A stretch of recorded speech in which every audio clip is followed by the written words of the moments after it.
Hey guys, Frank Flegg here from Ethical Property Partners. So we have our March 2021 budget and I've been pouring through all the detail. I've been looking at it from every angle that I can, looking at the possible ramifications for us as property investors. If you read my monthly article that comes out on the 1st of every single month, if you're on our database, you'll receive that automatically. You'll have heard me talking about potential wealth taxes coming in, a tax based on those of us that have worked hard, have saved money, have built equity in our portfolios that the government now wants to tax as a one-off tax. Or perhaps you've heard me talking about capital gains taxes going up, perhaps even going up to the level of income tax and taking away all of the capital gains tax allowances. However, having poured through all the detail, these are my notes. That's a lot of notes for me on a single video.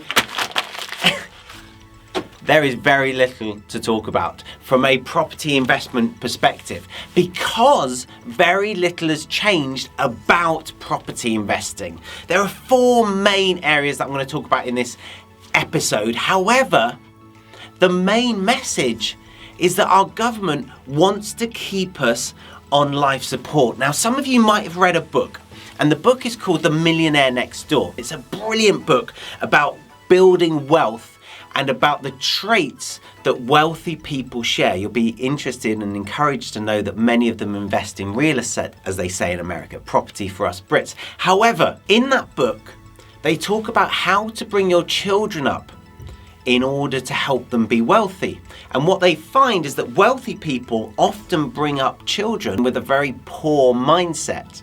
And poor children often will raise children who become wealthy. It's a really interesting paradox that if you're wealthy, often you struggle to bring up kids that are wealthy themselves. However, in the book, they talk about one concept that really resonated with me and it reminded me of this budget.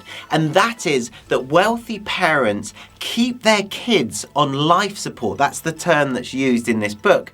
Life support until their 30s, 40s, 50s, perhaps for all their life. And what they mean by that is they pay for their holidays, they buy their cars, they buy their houses, they perhaps give them deposits to buy their houses, help them out with their mortgages, perhaps pay for their kids' private tuition, etc., etc., etc. And actually, the kids themselves who become adults never actually feel the pain of real life, never actually go through any failure themselves, never actually have any hard times. So they never have to tighten their belts, they never have to actually step up and start sucking up life, so to speak, and start earning themselves proper money and standing on their own 2 feet.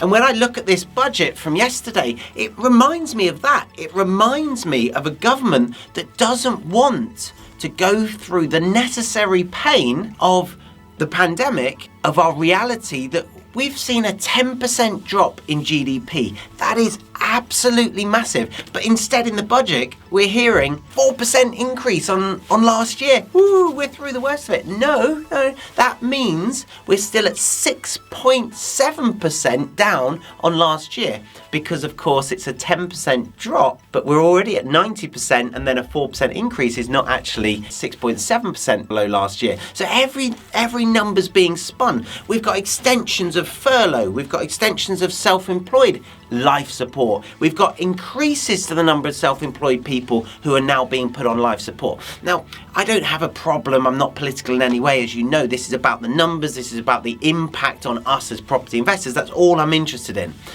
But there is no getting away from the fact that our government is trying to prolong the pain, the inevitable pain of a constriction in our economy by throwing money at it. A one-off payment of £500 working tax credits. £500, there you go. Go down the pub. Well, when it opens, go down the pub or go have a nice time. Go have a holiday when you can go on holiday. I don't get why that. I know what it's popular and I get it's going to get votes, but I don't get quite how that, where the rationale is. We've got universal credit has been raised by £20 a week for the next 6 months. That's been extended. And I'm not saying these people aren't needy, but I am saying that there was a lot of similarities between that and the millionaire next door. The kids always need the life support. We as a country want the money as individuals, but perhaps sometimes it's up to the parent to say, do you know what? This is just a time for you to stand on your own 2 feet. This is a time for us to go through this constriction and for us to take it on the chin, the unemployment, and then get through the other side quicker. Instead, we're borrowing more money that's going to take far longer to repay. It's a bit like being low on petrol and trying to get to the next service station, and instead of slowing down and going through the pain of like conserving the fuel, putting our foot on the accelerator and trying to speed up to get there quicker. It feels better right now, but in the long term, it's probably going to be a little bit painful. So that's what I'm seeing in this budget. Lots of life support, lots of money being pumped in. It's quantitative easing in all but name. And so we're pumping money into the economy in the hopes that we can prolong this hiatus of feeling reasonably good about the economy whilst things are still closed, and then when they open, when furlough ends come September, when the self-employment ends, etc., we're going to go through the pain of unemployment. Now they're predicting, I think, 6 and a bit percent, between 6 and 7% unemployment, which is pretty horrific, but it's better than the 11% they were predicting before, so we'll see about that. The government don't want a housing price crash, right now. So they're doing everything they can to avoid that, which is why they put the stamp duty holiday in place. And then they only announced it this week. They leaked it a couple of days early, that they're now going to extend that for a further few months. So that again gives more fuel to the fire. So they're not only putting money in the economy, but they're also extending stamp duty holiday on anything below £500,000, which is going to increase that frothy market that we have at the moment, which is brilliant for us investors that want to sell. Absolutely brilliant. The writing is on the wall though, because mortgage lenders are tightening their belts already. Unless, of course, you're a first-time buyer, in which case the government is going to support you to stop being generation rent and instead become generation buy.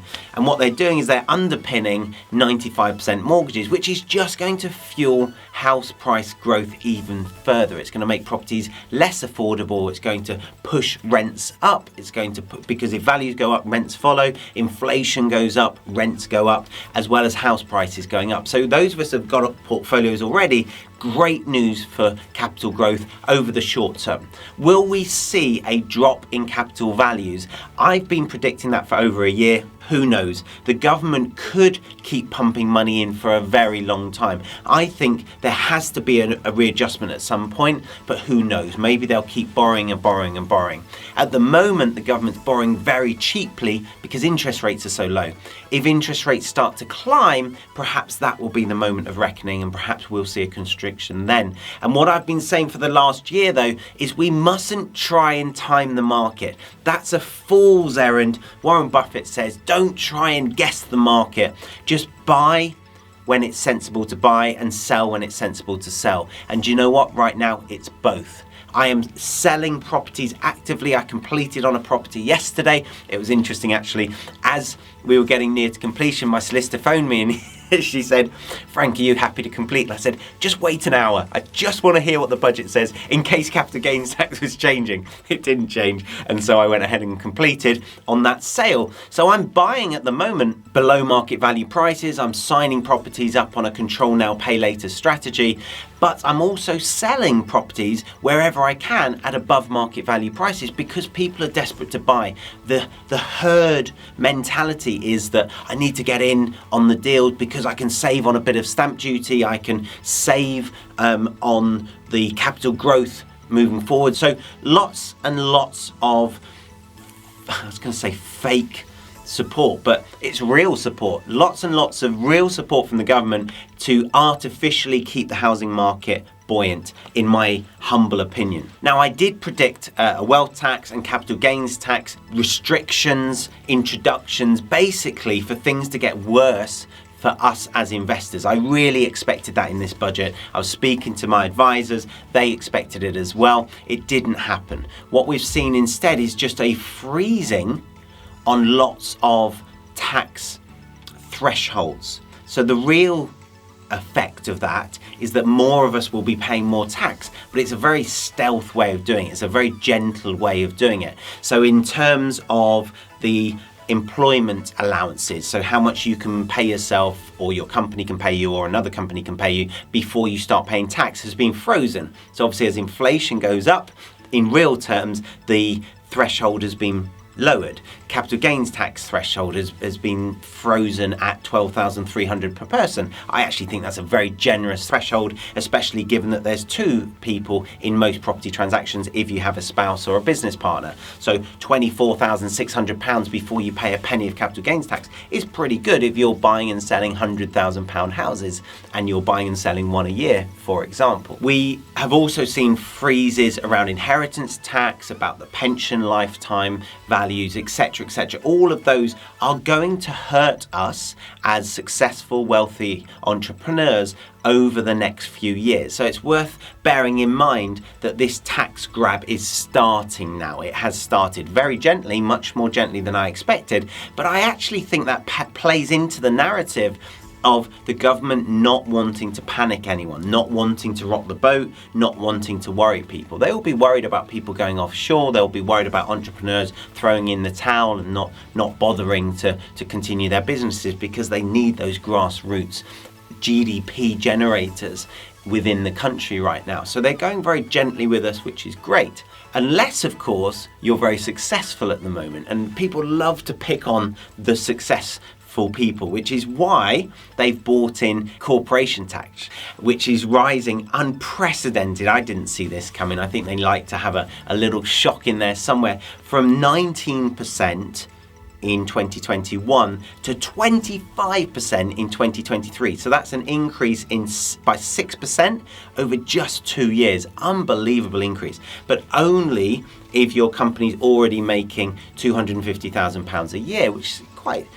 a decent profitability. And I looked at my companies. Now I've got most of my properties that I've bought over the last few years in SPVs, in special purpose vehicles limited companies, and not many of those individual properties are making anywhere near £250,000. So all my companies will be under the threshold. I'm hoping that HMRC don't bring something in where it clumps all the companies together. I'm sure they couldn't, because they're actually individual properties in individual companies. So I think we're good from that perspective. However, some of my clients have been buying multiple properties into individual companies. They now need to be careful about their total corporation tax because they don't want to be paying an extra 6% on that. That's quite a hefty chunk to be paying across the HMRC.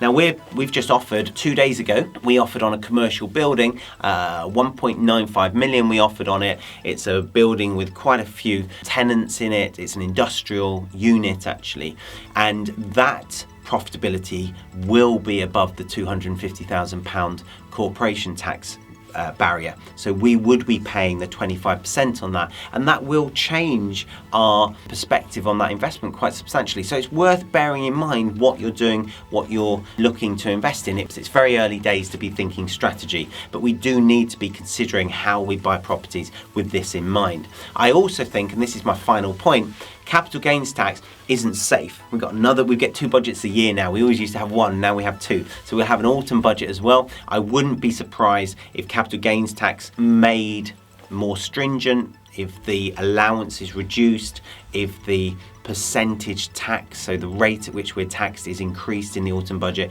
and I wouldn't be surprised if the wealth tax starts to creep in, maybe only for the mega wealthy, and then it's brought down, but we will see. So all in all, not perhaps a piece of rubbish to put in the bin, but certainly not a lot of difference for us as property investors. And all I am thinking to myself is that we got away with it for at least another 6 months. That's my overriding impression. We need to be buying as actively as we can right now. We need to be filling our boots with properties, and we need to be selling as many as we can in this very buoyant market. And if you're selling at 100, 105, 110% of market value, perfectly possible. I sold a property yesterday, completed on a property, as I mentioned. I purchased that 7 years ago for £90,000, spent £40,000 on it, so it owes me about 130. I've just completed on that yesterday for £255,000. That is a phenomenal capital growth, and that's because I've sold it above market value.